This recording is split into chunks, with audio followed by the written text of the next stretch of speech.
Assalamu alaikum, welcome to my channel. ഇന്ന് ഞാൻ ഉണ്ടാക്കാൻ പോകുന്നത് ഒരു ബജിയാണ്.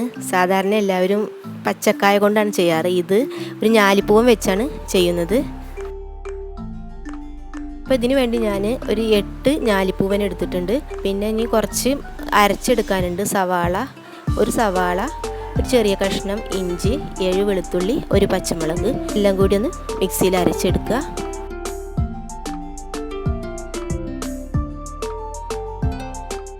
ഇതിനെ ഫ്രൈ ചെയ്യാൻ വേണ്ടി മാവ് റെഡിയാക്കണം.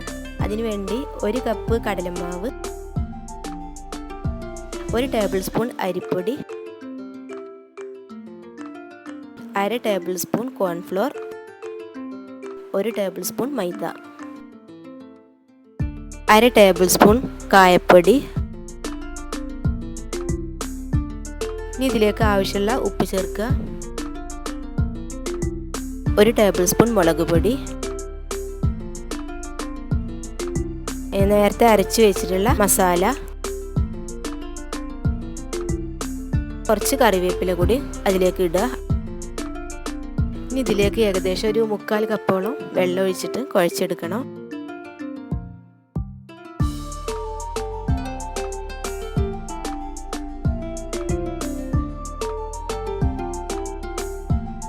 ഇനി ഇത് ഫ്രൈ ചെയ്യാൻ വേണ്ടി നമുക്ക് ഓയിലൊന്ന് ചൂടാക്കാൻ വെക്കാം. അപ്പോൾ ആ സമയം കൊണ്ട് പഴം തോലൊക്കെ കളഞ്ഞ് 1-2 സ്ലൈസ് ചെയ്തെടുക്കുക. ഇതുപോലെ തന്നെ സ്ലൈസ് ചെയ്ത് വെക്കുക. ഇനി 1 നുള്ള് ബേക്കിംഗ് സോഡ മാവിലോട്ട് ചേർക്കുക.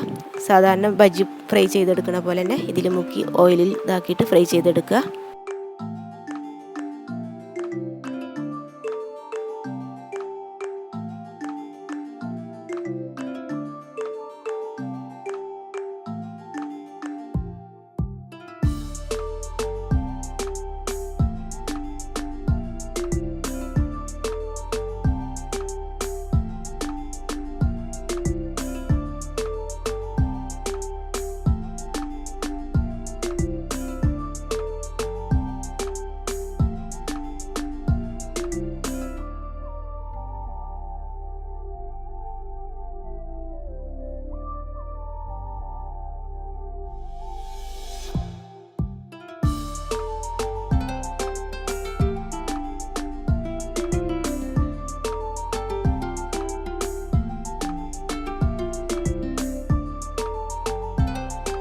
അപ്പോൾ ബജി റെഡി ആയിട്ടുണ്ട്. ഇനി നമുക്കിത് ചമ്മന്തിയുടെ കൂടെ സെർവ് ചെയ്യാം.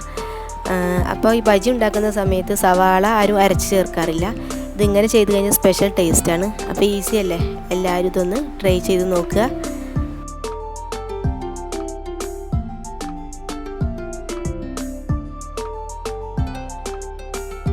വീഡിയോ കണ്ട് ഇഷ്ടപ്പെട്ടാൽ നിങ്ങളെല്ലാവരും ലൈക്ക് ചെയ്യണം, ഷെയർ ചെയ്യണം, സബ്സ്ക്രൈബ് ചെയ്യണം. അപ്പോൾ ഇനി നെക്സ്റ്റ് വീഡിയോയിൽ കാണാം. അസ്സലാമു അലൈക്കും.